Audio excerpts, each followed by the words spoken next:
A Páscoa é uma das festividades mais antigas de que se tem notícias, atravessando gerações durante milhares de anos. Mas quantos realmente conhecem sua verdadeira origem e significado? Na verdade, a história da Páscoa é frequentemente distorcida e mal interpretada, inclusive por muitos cristãos que falham em compreender o propósito correto da Páscoa dentro da revelação divina para a humanidade. Nós sabemos que a história da Páscoa é caracterizada pelas promessas de Deus e a liberdade de um povo.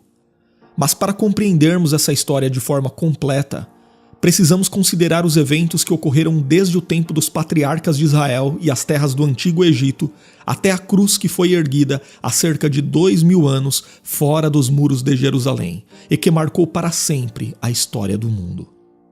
Então, neste vídeo, você vai conhecer a verdadeira história da Páscoa, descobrindo sua origem, o seu significado histórico e espiritual para o povo judeu e entendendo também sua profunda conexão com a fé cristã, centrada na morte e ressurreição de Jesus Cristo.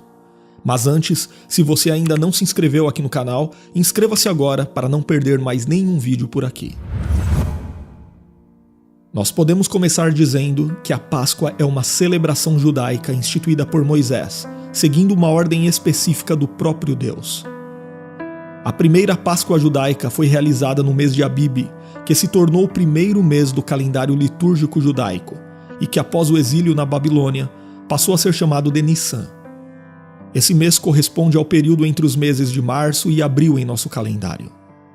Porém, a história da Páscoa tem suas raízes ainda antes do tempo de Moisés. Há aproximadamente 500 anos antes da instituição da Páscoa no Egito, Deus falou com Abraão acerca do futuro de sua descendência, o povo de Israel. O Senhor avisou a Abraão que os israelitas seriam peregrinos em terra alheia. Eles seriam reduzidos à servidão e oprimidos por 400 anos. Porém, Deus também prometeu que julgaria a nação que dominaria os filhos de Israel e os libertaria da opressão.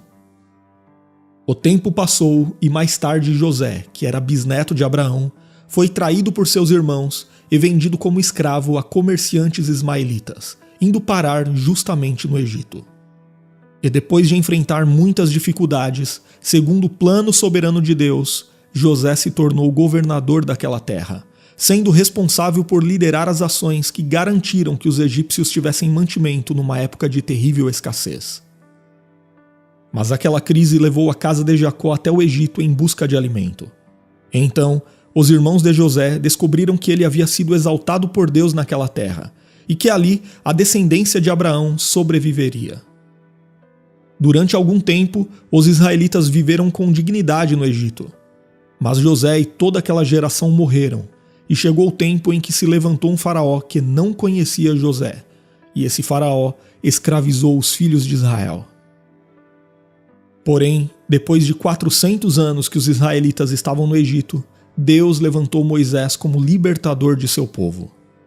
Esse processo envolveu 10 pragas que o Senhor enviou contra os egípcios, e foi a última praga, que consistiu na morte dos primogênitos do Egito, o episódio que deu origem à celebração da Páscoa. A Bíblia registra que quando Deus anunciou a 10ª praga, ele também deu instruções a Moisés de como os israelitas deveriam proceder. O Senhor ordenou que eles sacrificassem um cordeiro macho sem defeito no 14º dia do mês de Abib e espargisse o sangue do cordeiro nos umbrais e no alto dos batentes das portas de suas casas. Eles deveriam comer a carne do cordeiro assada no fogo, acompanhada de pães asmos e ervas amargas. Mas o que eram esses pães asmos e o porquê das ervas amargas? Os pães asmos eram pães sem levedura, ou seja, sem fermento. Os pães asmos deveriam ser consumidos como lembrança da pressa durante o êxodo. Já as ervas amargas estavam diretamente associadas ao sofrimento e à aflição dos tempos de servidão no Egito. O Senhor também ordenou que eles comessem com pressa, com os lombos cingidos, sandálias nos pés e cajado na mão, pois naquela mesma noite Deus passaria sobre o Egito. E a Bíblia diz que quando o juízo do Senhor atingiu as terras egípcias, morreram todos os primogênitos, desde os homens até os animais. Isto também significou a completa derrota dos deuses do Egito, e nesse contexto, o significado da Páscoa judaica está claramente registrado no livro de Êxodo, capítulo 12, e versículos 26 e 27, onde lemos: E acontecerá que, quando vossos filhos vos disserem, que rito é este? Respondereis: Este é o sacrifício da Páscoa ao Senhor, que passou por cima das casas dos filhos de Israel no Egito, quando feriu aos egípcios e livrou as nossas casas. Então o povo se inclinou e adorou. No hebraico, a palavra Páscoa significa basicamente passar por cima, sendo derivada do verbo saltar ou passar. Portanto, quando o juízo de Deus atingiu os egípcios, as casas dos israelitas que estavam marcadas com o sangue do cordeiro que havia sido sacrificado foram poupadas. E desse modo, o significado de passar por cima transmite o sentido de poupar, de passar por cima por misericórdia, ou seja, naquele dia o juízo de Deus passou por cima dos israelitas e eles foram salvos. Mas como será que a observância da Páscoa foi seguida no decorrer da história dos hebreus? Nós sabemos que Moisés instituiu a Páscoa como uma celebração anual. Assim, a Páscoa é a festa judaica mais antiga. Os judeus deveriam celebrar a Páscoa seguindo as regras básicas que foram determinadas no Pentateuco, como em Êxodo 12, Levítico 23 e Deuteronômio 16.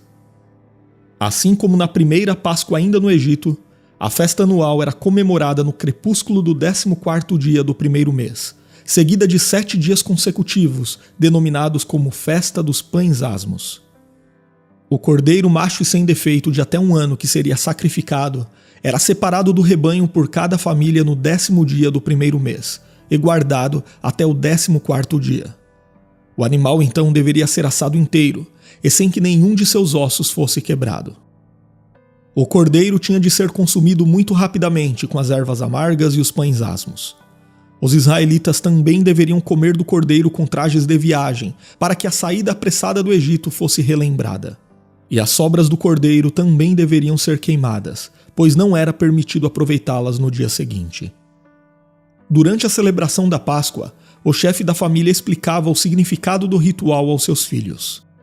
Também foi instituída uma segunda Páscoa, 1 mês depois, para beneficiar aqueles que não pudessem participar da primeira celebração, conforme o capítulo 9 do livro de Números. Enquanto estiveram peregrinando no deserto, os filhos de Israel não celebraram a Páscoa.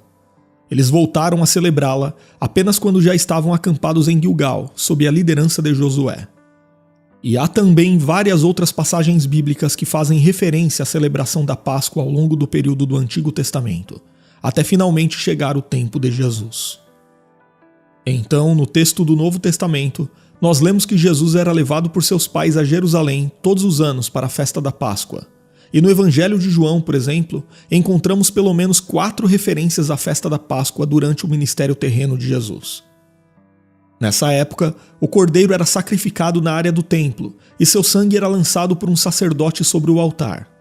A refeição pascal podia ser consumida em qualquer casa da cidade e era comum que os judeus se reunissem em grupos, assim como o grupo de Jesus e seus discípulos que se reuniu no cenáculo, formando um tipo de unidade familiar. Por ocasião da Páscoa, acredita-se que entre 60 mil e até 180 mil judeus compareciam a Jerusalém. Obviamente, a maioria deles era formada por judeus da diáspora, que vinham de todas as partes do Império Romano.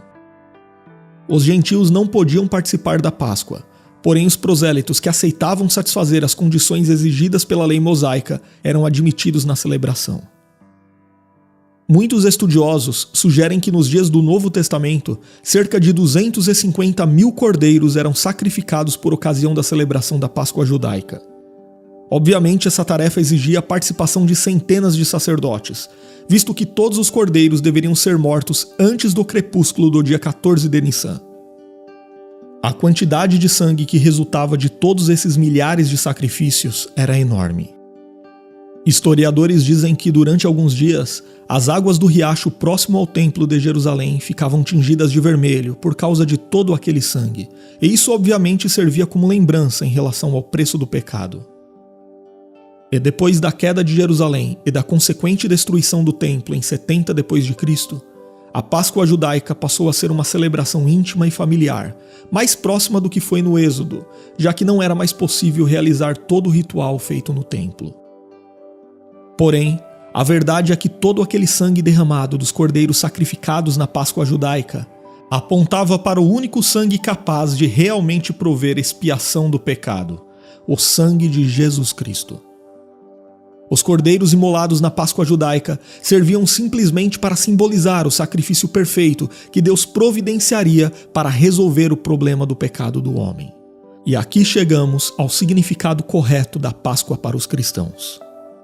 O profeta Isaías, no capítulo 53, versículo 7 do seu livro, profetizou acerca do Messias, dizendo que, como um cordeiro, ele foi levado ao matadouro. João Batista, falando acerca de Jesus, o apresentou a todos como o Cordeiro de Deus que tira o pecado do mundo. Jesus foi traído, preso e crucificado durante a festa da Páscoa em Jerusalém. E assim como o Cordeiro Pascal sem defeito, no sacrifício de Cristo, nenhum de seus ossos foi quebrado, cumprindo-se dessa forma o que fora profetizado pelo salmista no Salmo 34, verso 20. Tudo isso ocorreu muito provavelmente numa sexta-feira, embora alguns defendam também a possibilidade de ter sido numa quarta ou quinta-feira. Aqui vamos considerar a sexta-feira como a posição mais tradicional dentro do cristianismo histórico. Então, na quinta-feira à noite, Jesus e seus discípulos comeram o Cordeiro Pascal em Jerusalém. Porém, o que nem todos os leitores da Bíblia percebem é que aquela foi a última ceia pascal, ou seja, a última vez que a instrução dada ainda no Egito deveria ser observada. Após aquele momento, ninguém mais deveria sacrificar um cordeiro, assá-lo e comê-lo com ervas amargas e pães asmos. Isso porque o Cordeiro de Deus seria sacrificado de uma vez por todas num sacrifício perfeito e definitivo, sem a necessidade de qualquer complemento. O próprio Filho de Deus foi entregue como resgate em favor dos redimidos para apaziguar a santa ira de Deus que exige o castigo pelo pecado. Então, ao invés da carne de cordeiro assada, das ervas amargas e dos pães asmos, nosso Senhor instituiu o pão e o vinho em memória dele, até o dia do seu retorno. Dessa forma, ao comermos o pão, nos lembramos de seu corpo partido, e quando tomamos o cálice, nos lembramos do seu sangue derramado. E foi assim que a última Páscoa deu lugar à primeira ceia do Senhor. E também é interessante notarmos que a Páscoa apontava para o futuro, para a frente, era o símbolo do que haveria de vir, o prenúncio da promessa que haveria de se cumprir. Já a ceia do Senhor aponta para o passado, para trás, como símbolo da promessa que já se cumpriu, ao mesmo tempo que serve de esperança para a consumação de todas as coisas no dia do retorno de Cristo. A última ceia, Jesus participou com seus 12 discípulos, e a próxima ele prometeu participar com todos nós na glória celestial. Então, a pergunta que muitas vezes surge neste ponto é: os cristãos devem ou não celebrar a Páscoa? É importante entendermos, conforme já foi explicado, que a Páscoa era uma festa judaica, um símbolo que apontava para o sacrifício do Filho de Deus. Então, quando o Verbo se fez carne e habitou entre nós, ele cumpriu definitivamente o significado que a Páscoa tipificava. A Páscoa era a sombra, Cristo é a realidade. Em outras palavras, celebrar a Páscoa judaica é celebrar aquilo que era temporário, é voltar ao que é inferior. O escritor de Hebreus expôs essa verdade como tema principal de sua epístola, e assim ele apresentou Cristo como a nossa Páscoa perfeita. Na primeira carta aos Coríntios, capítulo 5 e versículo 7, o apóstolo Paulo foi claro quando escreveu que Cristo é o nosso Cordeiro Pascal que foi sacrificado. Dessa forma, nós cristãos não celebramos a Páscoa uma vez por ano entre os meses de março e abril, mas nos reunimos para celebrar a ceia do Senhor durante o ano todo, em memória de seu sacrifício no Calvário. Ali, seu sangue foi derramado satisfazendo a justiça de Deus e impedindo que seu povo fosse lançado em condenação eterna.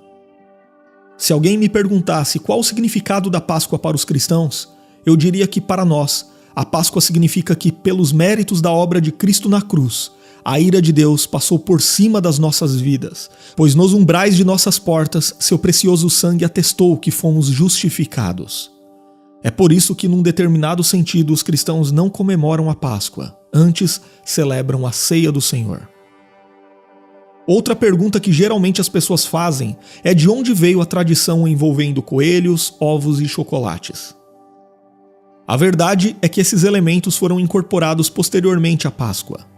Frequentemente as pessoas defendem o uso desses elementos, alegando que o ovo supostamente simboliza a nova vida e o coelho a fertilidade.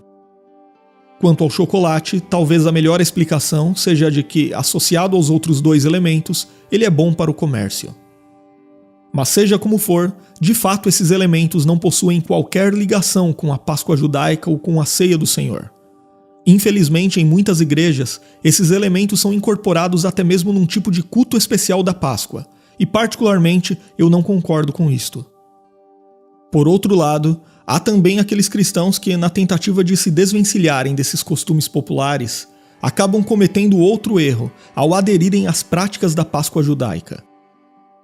Isso significa que em algumas igrejas na época da Páscoa, come-se cordeiro assado, pães asmos e algum tipo de erva amarga. Obviamente isto também é um erro. Na verdade, em ambos os casos, o que vemos é pura crendice. É o pragmatismo e o sincretismo religioso que lamentavelmente atrai cada vez mais adeptos. Mas apesar de a Páscoa judaica não ser uma data sagrada para nós cristãos, devemos agir com sabedoria e prudência diante dela. A verdade é que devemos aproveitar essa data em que muitas famílias se reúnem para explicar o verdadeiro significado da Páscoa, desde sua origem, apontando para Cristo como Cordeiro de Deus, até sua consumação no Calvário, onde nossas correntes foram quebradas.